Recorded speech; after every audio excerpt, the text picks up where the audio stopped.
On Osrc News at 7, leaders of ruling APC in Ondo State gather efforts to ensure victory in November 16 governorship poll. Ondo State government expresses support for initiatives targeted at ensuring food security. Inspector General of Police objects to planned nationwide protests on August 1. And from the foreign scene, criticism greets arrest of demonstrators in Uganda.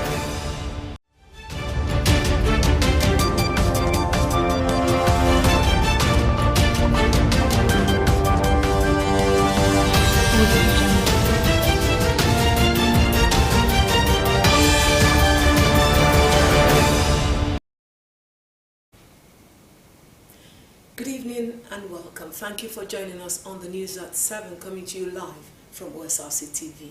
I am Obi Chukwemeka Oti. With political activities picking up ahead of November 16 date of the governorship election in Ondo State, leaders and members of the ruling All Progressives Congress APC are making efforts to ensure success at the poll. Latest of such efforts is the renewed pledge and commitment of wards and local government areas transition committee chairmen who converged on the Cocoa Conference Hall in Akure. Governor Aiyedatiwa, who on the occasion restated his commitment to a better Ondo State, called for unity of purpose among members. Government House correspondent Wahab Bankole has details.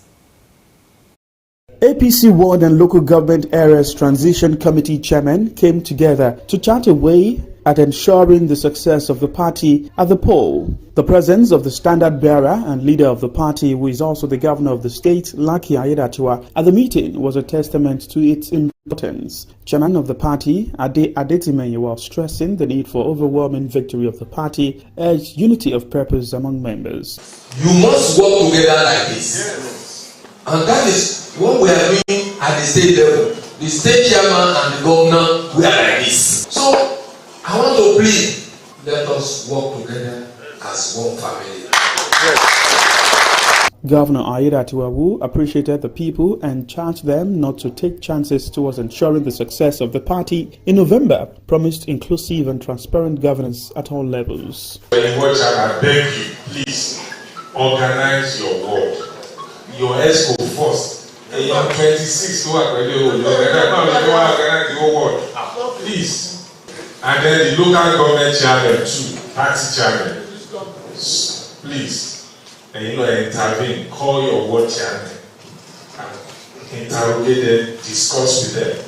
Our nobody challenges from one over the Suma Coreda in Wabi Boba. And interface everyone. The party, ward, the local government, the ward chairman, if I was a party. And law about what was our ideas so that all these things we can come together as one body. He congratulated the newly appointed Transition Committee chairmen and urged them to justify their appointments while adding value to his administration before the conduct of the council election. The degree of your responsiveness to the core is very commended. Money me if you're there, which year? I get a day. I go to a day. I'm going to go.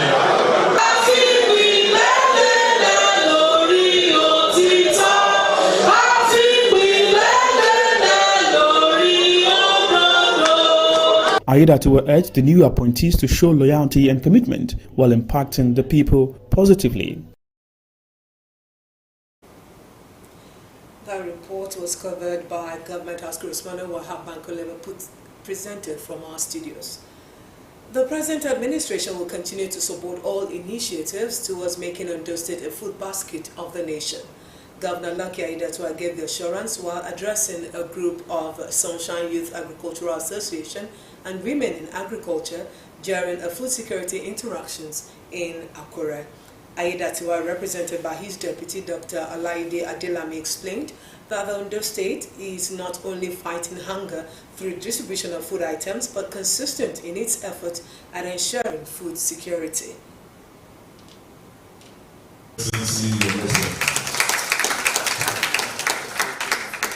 On behalf of His Excellency, and boss, Dr. Aiyedatiwa, who is popularly known in the agri circle as the Agota. And recently I was also crowned as the deputy Agota too. This honor did not come as a surprise. It's as a result of the passion His Excellency has on agriculture and his passion to develop the youth, to encourage the youth in this area. I don't feeling that not all of you believe in agriculture. That's the truth.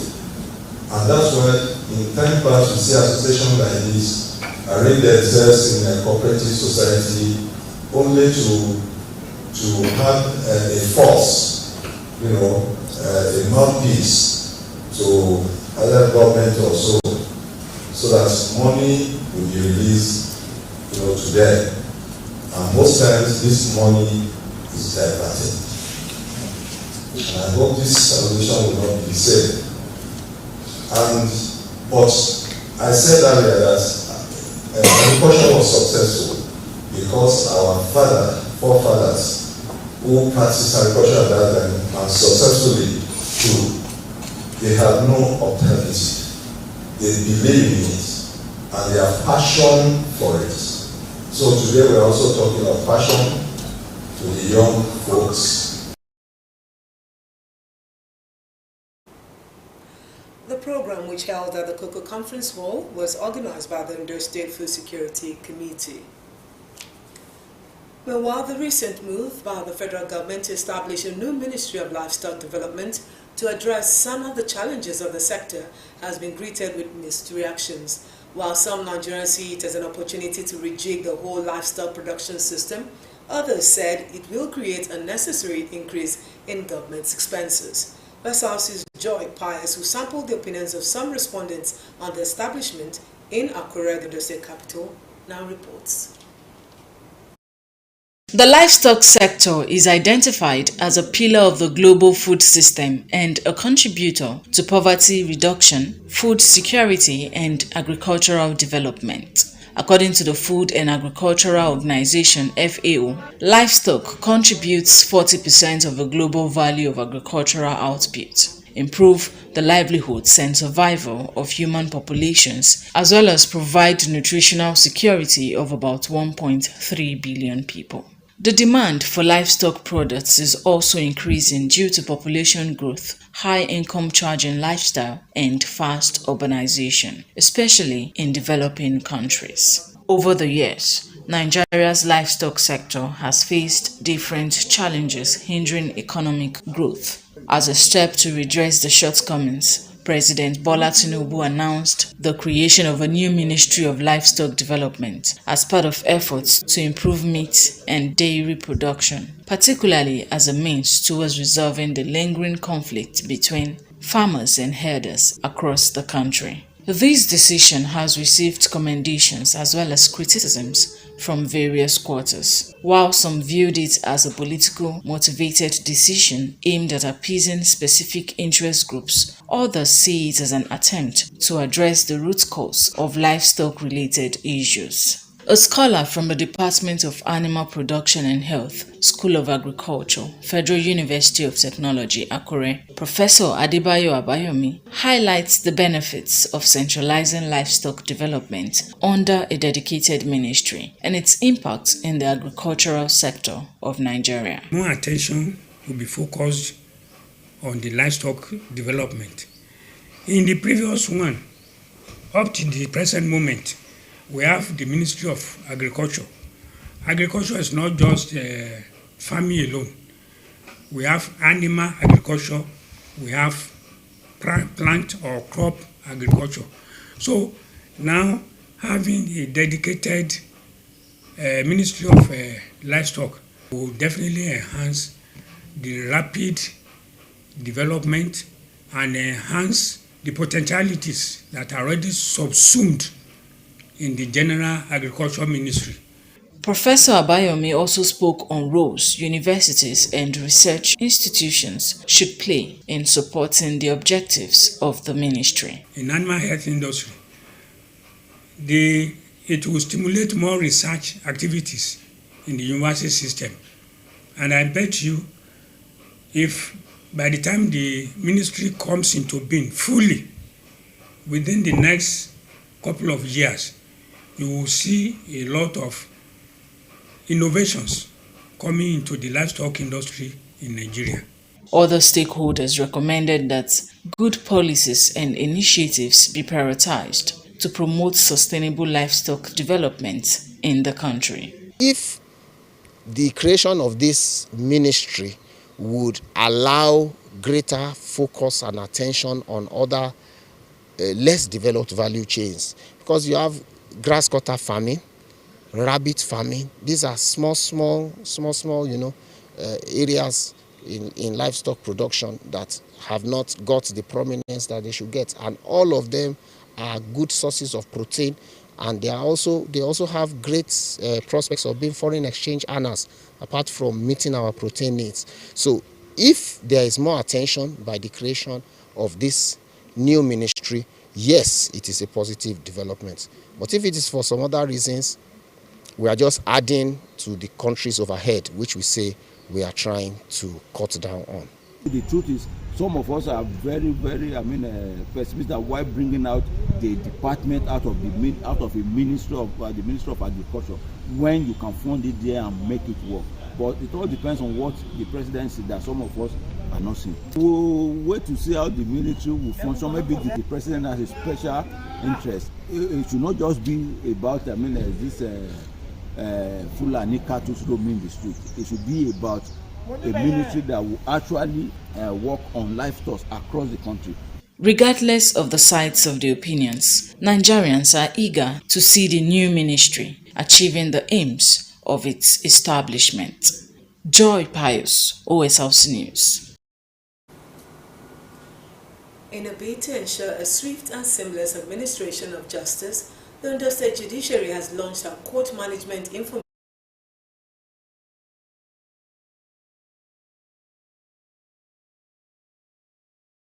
for the automation of court processes.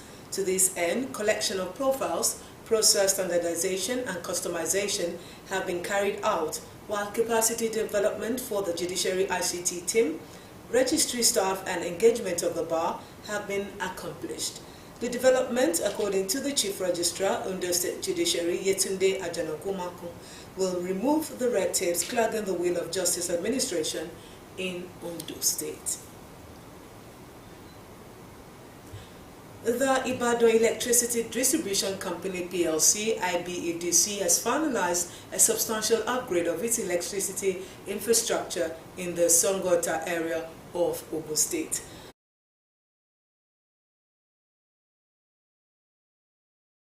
Aims to significantly enhance the reliability of power supply for customers in the region.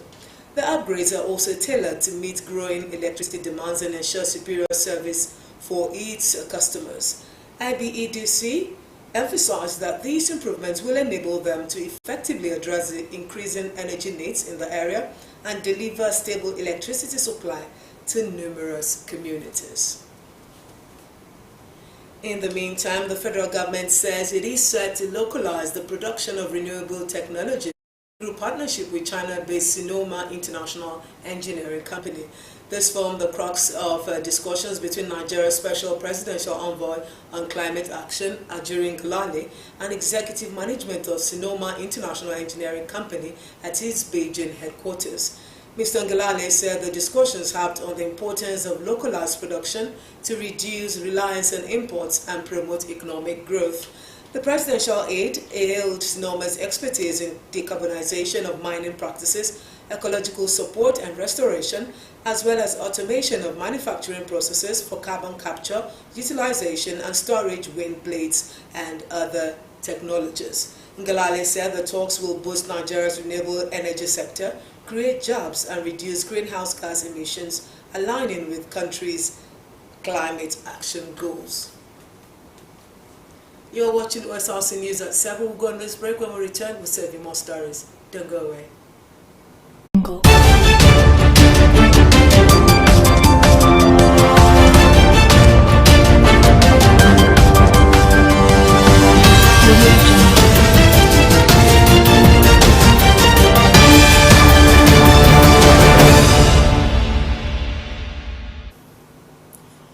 Thank you for rejoining us. You can also watch us live on our website,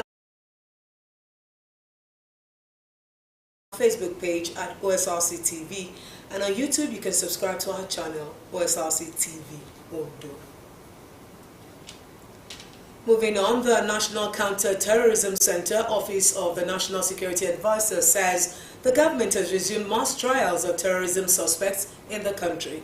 The Attorney General of the Federation and Minister of Justice, Lateef Fagbemi, said the federal government secured 366 convictions in the trial of Boko Haram terrorists conducted in 2017. In addition, he said 896 suspects were discharged for lack of evidence, while 61 other cases were adjourned for further hearing.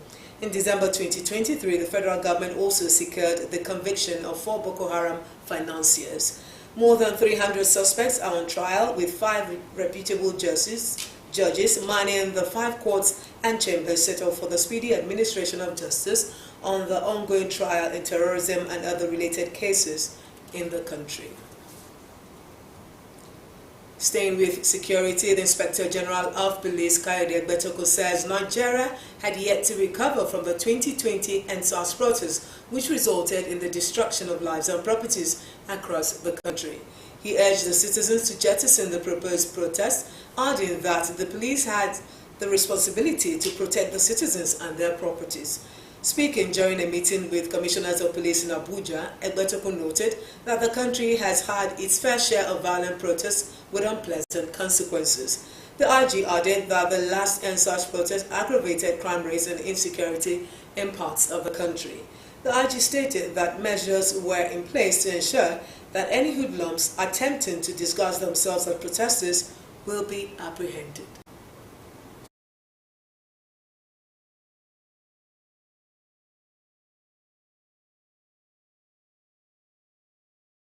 It is important I address an issue of urgent national importance which appears to have gained some momentum, particularly on the social media in the past few weeks. Some groups of people, self-appointed crusaders and influencers, have been strategizing and mobilizing potential protesters to unleash terror in the land under the guise of replicating the recent Kenya protest, the Beko. While the force acknowledges the right to peaceful protest as enshrined in our Constitution, we must ensure that these protests do not snowball into violence or disorder. As a nation, we have had more than our fair share of violent protests, which with rather dastardly consequences. The last EndSARS protest led to wanton destruction of public assets, including police stations, courts, transport infrastructure, and loss of several lives. Tales of sorrow, tears, and blood followed what was supposedly intended to be a well-intentioned exercise, irrespective of their race, color, ethnic, or tribe, who are lawfully embarking on their daily activities. We will therefore not sit back and fold our arms to watch violent extremists unleash violence on our peaceful communities, or destroy any of our national critical infrastructures and assets again. We have mapped out plans to ensure that no individual or group succeed in fostering a reign of terror and or anarchy on other law-abiding and peace-loving Nigerians. That was the Inspector General of Police, Kayode Egbetokun, speaking there on the proposed protest scheduled to start on August 1.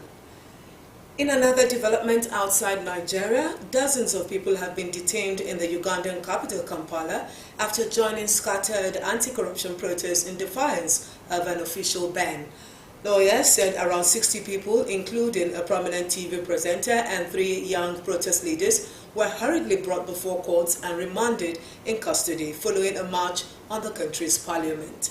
President Yoweri Museveni, who has ruled Uganda for almost 4 decades, had warned it before the event that protesters were playing with fire. Aderonke Kolawole has more. Uganda security forces detained protesters in downtown Kampala on Tuesday. That was at a rally against what the demonstrator says are rampant corruption and human rights abuses by the country's rulers. A Reuters witness saw the detention being made a video posted on social media by NTV. Uganda also showed a small group of young people being intercepted while they were marching. Police spokesperson was not immediately available to say how many people had been detained. Authorities had banned the planned protest citing intelligence they said showed criminal-minded youths might hijack it opposition leaders. And right activists say embezzlement and misuse of government funds are widespread in Uganda. They have long accused President Yoweri Museveni of failing to prosecute corrupt senior officials who are politically loyal or related to him. 70 has repeatedly denied condoning corruption. He says whenever there is sufficient evidence, culprits including lawmakers and even ministers are prosecuted. Aderonke Kolawole, Osrc News. Israeli Prime Minister Benjamin Netanyahu's visit to Washington this week is looming as a fraught one between the two allies, coming at a moment of extreme political flux in the United States and wariness among American leaders about Netanyahu's history of interjecting himself into the U.S. domestic politics. The main purpose of Netanyahu's visit is a speech to a joint meeting of Congress. The visit comes at the toll of Palestinians killed in Israeli strikes in Gaza nears 40,000. Blessing Obe has the detail. Israeli Prime Minister Benjamin Netanyahu was in Washington, D.C., a day before he set to speak to a joint session of the U.S. Congress. But even abroad, he could not escape pressing challenges back home. Video and images released by his office showed him meeting with families of Israeli hostages believed held in Gaza. He told family members that the conditions are ripening for a ceasefire that will bring some of the captives home. But senior Hamas official Sami Aburi told Reuters that there was nothing new in Netanyahu's stance. He said Netanyahu is still stalling and he is sending delegations only to calm the anger of Israelis' captive families. That anger was on full display in the days before Netanyahu left for Washington. Mr. Netanyahu, this is not the time for a show trip. Daniel alone was held captive in Gaza along a 5-year-old daughter before they were freed in a November ceasefire. Adina Amoshe is another former hostage. I call on you, Prime Minister, don't go before you sign the deal. Save those you can. There are living hostages. There is no time. Hamas gunmen killed 1,200 people and took more than 200 captive in an October 7th rampage through Israeli communities, according to Israeli tallies. In a week-long truce in November, more than 100 hostages were freed in return for 240 Palestinian prisoners. Hamas and other militants are still holding 120 captives, around a third of whom would have been declared dead by Israeli authorities. Israel's devastating air and ground operation has so far killed more than 39,000 people in 10 months of fighting. According to Palestinian health officials, Netanyahu's visit comes amid a renewed push by Israeli forces in Khan Yunis. Israel called on civilians to again evacuate the city.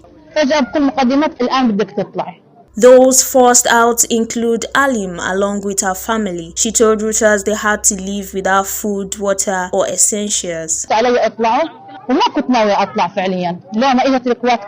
She said missiles were falling and she saw aircraft and tanks moving into her neighborhood. Months of efforts mediated by Egypt and Qatar to reach a new ceasefire in the war between Israel and Hamas gained momentum in recent weeks under a proposal outlined by US President Joe Biden in May. An Israeli negotiation team was due on Thursday to resume talks that will include hostages being released in return for Palestinian prisoners held in Israel's jail. Blessing Obe, Osrc News. Now talking sports, the head chef of Nigeria Union of Journalists NUJ Osrc Orange Chapel has felicitated a doyen of sports journalism, Mr. Akintu, appointment as full-time member of Ondo State Football Agency Osrc. A statement by the chapel's chairman, Mrs. Odaya Sawyer, and the general secretary, Mr. Tolulopo Yubode, expresses confidence that Akishimola's local and global experience in sports, particularly football, will provide the board headed by Mr. Bamidele Ologololuwa the requisite impetus to excel. The group thanked Governor Lucky Aiyedatiwa for finding Akintunde Akishimola worthy of the call to serve the Sunshine State in that lofty capacity.